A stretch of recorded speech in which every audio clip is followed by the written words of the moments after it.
Hi, and welcome back to my channel. This book review is for the Lipstick Bureau, and our author's name is Michelle Gable. And I believe I've read at least one other book by her. Now, this is a historical fiction where we have our central character. Her name is Nikki Novochina. I hope I'm saying that right. She's a Czech citizen, and she was recruited by the OSS, which later became the CIA, in order to create false stories to deceive the warring nation, which pretty much are the Nazi Germans. Now it's 1944.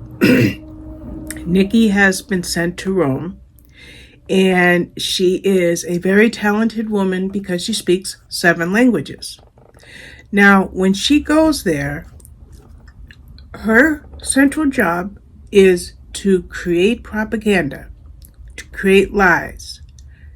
And she works with others like artists, forgers, and a group of people, and they come up with a moniker. They come up with a name. What is that name? That name is called the Lipstick Bureau. Now, can they succeed as the war is going on, but hopeful to come to an end? Will Nikki and her other the people that are working with her be able to continue the jobs that they have at hand? Now, that is in 1944, but the story also takes place in present time when Nikki, who is now much, much older, recounts some of the events from her past. Now, this book was different for me because when I read of World War II, I read a lot of Germany, a lot of France, of course the UK. But now we have a Czech native who gets sent to Rome, Italy. So that was a different take. And then we had the OSS in the CIA. And the OSS agency she worked with was the Morale Operations Department. And we see how the story is formed. Now, there's something very, very interesting.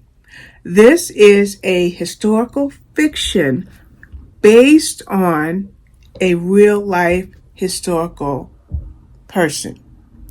So our Nikki was based on the experiences of someone that was called, her name was Barbara Lowers. Barbara Lowers was a real Czech native who married an American and eventually did come to the U.S. Okay? So our author, Michelle Gable, took literary license to create this fictional story so that it's in a narrative that readers can follow. Now, one thing is there was a morality thing going on here because Nikki was married, but she fell in love with a colleague named Will. Will was also married. So you have a little morality coming in there that gets shaken up.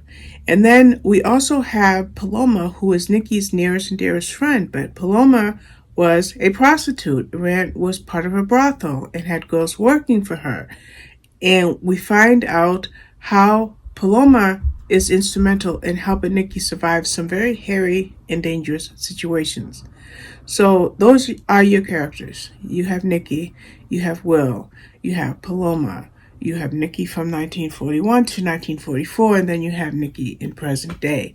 So that's all that is in this story because it's just about the propaganda that's going on to deceive the Germans in order to get the war won. Now, there was a real sense of camaraderie in this book because they had to spread this propaganda. And that's what made this book compelling. That's what made this book really good.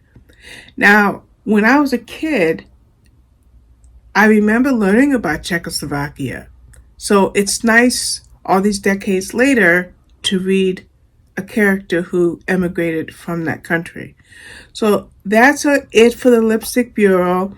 It's it'll be, I think it's out now. I'm gonna scroll back.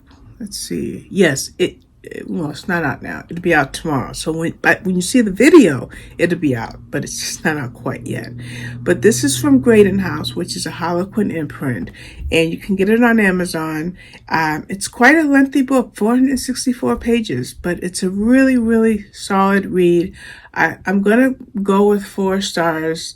I mentioned, a little morality stuff going on, so I'm gonna give it 4 stars. But I loved the book, and I like Michelle Gable, and I do want to just take a quick peek because I feel like I read something else by her. Yes, The Bookseller's Secret. I knew that her name sounded familiar. So this is my second read by Michelle Gable.